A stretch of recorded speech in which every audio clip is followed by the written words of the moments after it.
আপনি কি কখনো এমন কোনো রাস্তা দিয়ে গেছেন যেখানে মনে হয়েছে এই পথটা শেষ না হলেই ভালো হতো? নাটোরের বেশিরভাগ অঞ্চলে চলন বিল দ্বারা আচ্ছাদিত, আর মাছের অধিকাংশ উৎসই এই চলন বিল। তরিতরকারি মনে হচ্ছিল একদমই ফ্রেশ।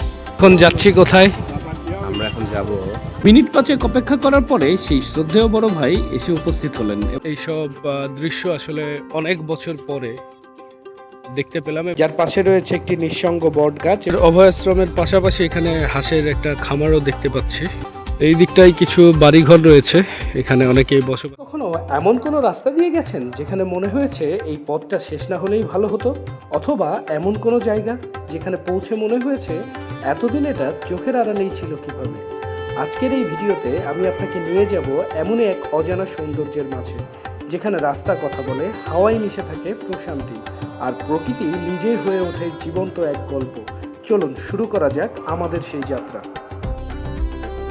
ঈদের ছুটিতে শহরের ব্যস্ততা থেকে একটু দূরে মনটা টানছিল গ্রামের দিকে। আমার নিজের গ্রাম নাটোরে, আর সেই টানেই হুট করেই এক বিকেলে আমরা 4 বন্ধু মিলে বেরিয়ে পড়ি একেবারে নতুন একটি জায়গা এক্সপ্লোর করতে। গন্তব্য বড়াইগ্রাম উপজেলার খিদিরআটাই নামের এক অচেনা অথচ অসাধারণ সুন্দর একটি অঞ্চল, যেখানে রয়েছে একটি মৎস্য অভয়াশ্রম, স্থানীয়ভাবে যাকে অনেকেই পাঙ্গিয়ার দিঘি নামে চেনে। তো বিকেল 3টায় আমরা বাইক নিয়ে উঠে পড়লাম পাবনা রাজশাহী হাইওয়েতে। ঈদের দিন হওয়ায় রাস্তাটা ছিল ফাঁকা, না ছিল কোনো তাড়া, না কোনো চাপ, শুধু সামনে লম্বা রাস্তা, আর রাস্তার মধ্যে দিয়ে প্রকৃতির আঁকা ছবির মতো ফসলি গাড়িগুলো টেনে নিয়ে যাওয়ার দৃশ্য, যা অনেক বছর পরে আসলে দেখার সৌভাগ্য হলো। শহরে তো এসব দেখাই যায় না। তো আমরা ধানাইদা বাজার থেকে ভিতরের রাস্তায় ঢুকে পড়লাম। অসম্ভব সুন্দর একটি গ্রামের রাস্তা। এটি আসলেই মনে হচ্ছিল যে প্রকৃতির নিজের হাতে আঁকা কোনো একটি ছবি। দুপাশে সবুজ ক্ষেত আর মাছ দিয়ে সাপের মতো আঁকা বাঁকা রাস্তা। তো এই রাস্তা দিয়ে পেরোতে পেরোতে আমরা একটি বাজারে এসে পৌঁছই, এবং এখানে দেখি স্থানীয় কিছু জেলেরা একদম বিল থেকে ফ্রেশ কিছু মাছ এনে বিক্রি করছে। নাটোরের বেশিরভাগ অঞ্চলে চলন বিল দ্বারা আচ্ছাদিত, আর মাছের অধিকাংশ উৎসই এই চলন বিল। এই বিলের মাছগুলো যে কতটা সুস্বাদু তা আপনি কখনো না খেলে বুঝতে পারবেন না। এই বাজার থেকে আরেকটু সামনে এগিয়ে বিশাল এক দিঘির দেখা পেলাম, যার পার বাঁধানো, যদিও পানি এখনো কম। সেই দিঘি পার হয়ে আমরা পৌঁছে গেলাম বাঘাটা নামের একটি ছোট্ট বাজার এলাকায়। এই বাজার এলাকায় আমাদের এক শ্রদ্ধেয় বড় ভাই আমাদের জন্য অপেক্ষা করছেন। মূলত তিনি আমাদেরকে সেই দিঘির আটাই, সেই মৎস্য অভয়াশ্রম, ওই জায়গাটিতে নিয়ে যাবেন। তো আমরা বাঘাটায় পৌঁছে গ্রামীণ যে বাজারের চিরচেনা দৃশ্য সেটি আবারও দেখতে লাগলাম।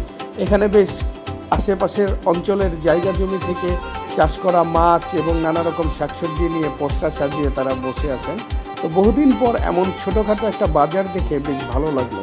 এই বাজারের সব তরিতরকারি মনে হচ্ছিল একদমই ফ্রেশ।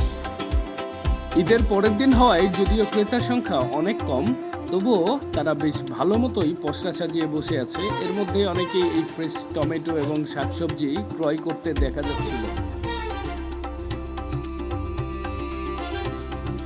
তো আমরা এখন যাচ্ছি কোথায়? আমরা এখন যাব দিঘির নাম মনে নাই, পাঙ্কুয়া দিঘি। পাঙ্কুয়া নামটা আমরা পরে জানি কিছু একটা পান অথবা টুয়া। না পাঙ্কুয়া, পাঙ্কুয়া। মিনিট পাঁচেক অপেক্ষা করার পরে সেই শ্রদ্ধেয় বড় ভাই এসে উপস্থিত হলেন, এবং এসেই প্রথমেই সবার সাথে ঈদের শুভেচ্ছা বিনিময় পর্ব আমরা সেরে ফেললাম। অনেকগুলি দাদার তো দেখি ঈদই শেষ হয় না। শুভেচ্ছা বিনিময় শেষে আমরা স্থানীয় একটি দোকানে রং চা খেলাম। এই এলাকার রং চা বেশ পরিচিত এখানকার এর কড়া ফ্লেভারের কারণে। কম চিনি দিয়ে, আদা দিয়ে সেই রং চা খেয়ে আমরা বেরিয়ে পড়লাম খিদিরআটাইয়ের উদ্দেশ্যে, এবং সেইখানে যেতে যেতেও অসাধারণ কিছু দৃশ্য, বিশেষ করে বিলের গ্রামীণ দৃশ্য নজর কাড়ল আমাদের।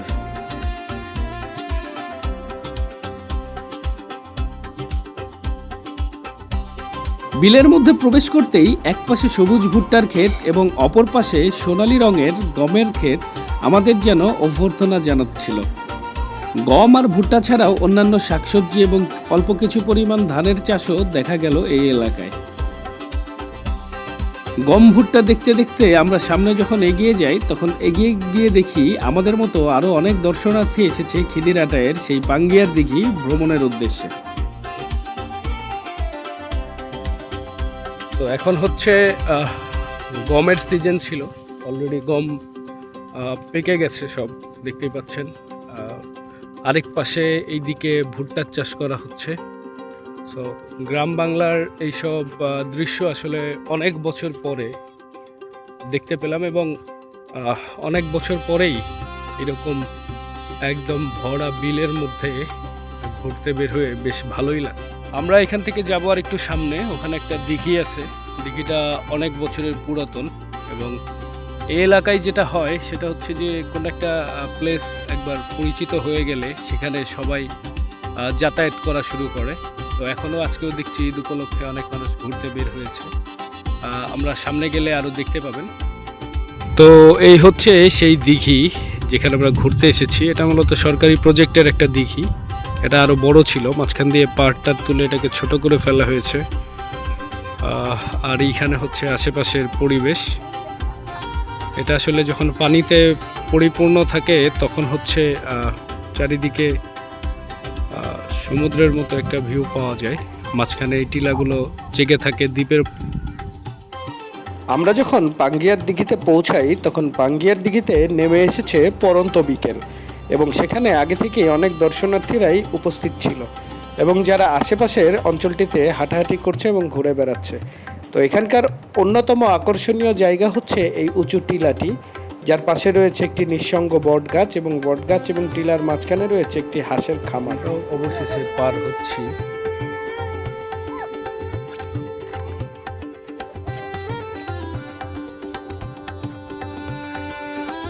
উঁচা টিলার উপরে উঠতে হচ্ছে পাহাড়ের মতো অবস্থা। যদি এটা পাথর না, এটা হচ্ছে সম্পূর্ণ মাটির একটা ঢিবি। মাছের অভয়াশ্রমের পাশাপাশি এখানে হাঁসের একটা খামারও দেখতে পাচ্ছি।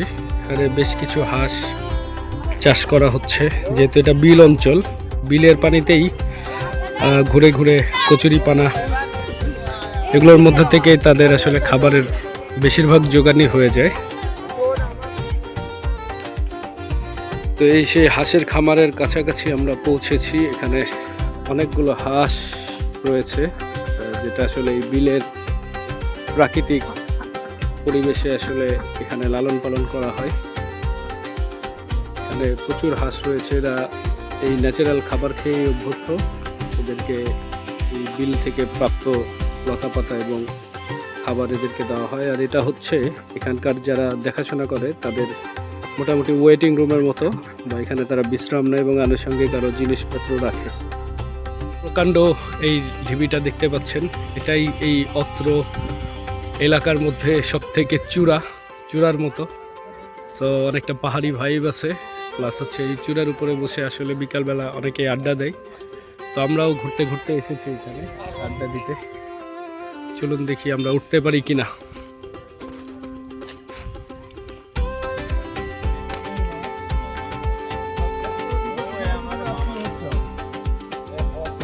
এই হচ্ছে ঢিবি।